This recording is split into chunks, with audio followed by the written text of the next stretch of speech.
What is up, guys? Sawcasm here, and today I have for you guys an MOAB using the model 1887, playing some domination on the map bootleg, playing some 6v6. Now, I'm going to use this video to basically give you guys some general shotgun tips, and then a little bit later into the video I'll get into some more advanced tactics and some tips on how to get MOABs with them and etc. Because basically I've been using the shotguns a lot lately, been finding them really enjoyable, but you know, they are a kind of unique weapon set just because of their playstyle, what you need to do to play with them, to be effective with them. So I'm going to kind of give a rundown of that, and starting from the ground up. So with the shotguns, you definitely want damage on any shotgun. I don't care which one it is. The proficiency should always be damage, and if you don't have damage yet, pretty much you're going to be stuck until you get it, grinding it up. You know, range isn't that bad compared to the other ones, but damage is definitely the one you want to work up towards.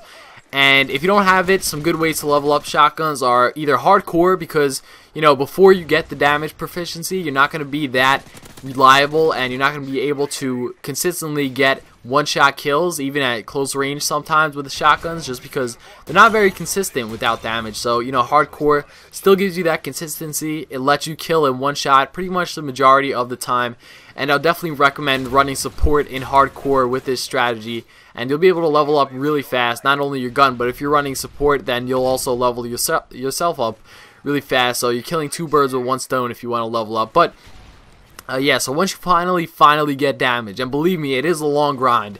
It really is. Like, before you get damage for the majority of the shotguns, it's not fun for the most part. You're gonna go negative sometimes, you're gonna get some bad games, but it definitely is worth it, because when you get damage, these guns, the shotguns, are extremely fun to use and really enjoyable. So once you finally do get damage, they take a completely different mindset to actually use effectively than, you know, any other gun in the game.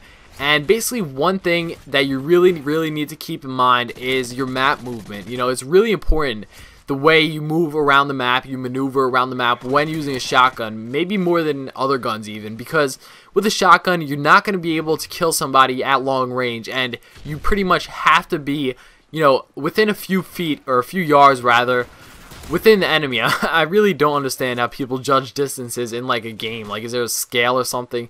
I don't know, but I always found that pretty weird. They're like, yeah, it's 10 yards back. And like, how do you know? Is there a ruler? And you take out a ruler and measure it, but you're going to have to be close to somebody. So you basically have to use cover and kind of zigzag through the map, through the cover and etc. And use the cover, your environment, to your advantage, and you're kind of have to use the whole world as your playground, as I like to say.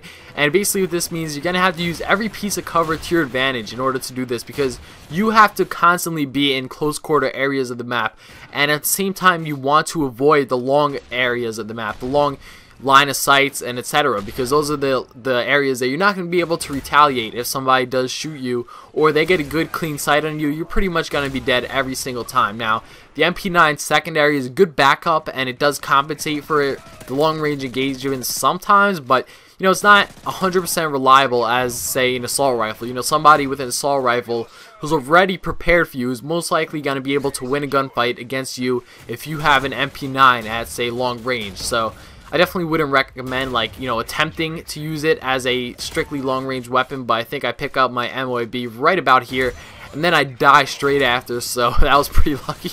He just charges me and sticks me with a Semtex, and it kills me. I thought that was pretty funny, but Revenge MOAB, let's go. So anyway, guys, I know I really didn't get to cover too much in this video. It's pretty short, but I hope you guys enjoyed. Hope this helped you. If you hated it, be sure to dislike it, leave some hateful comments, and unsubscribe. Thanks for watching.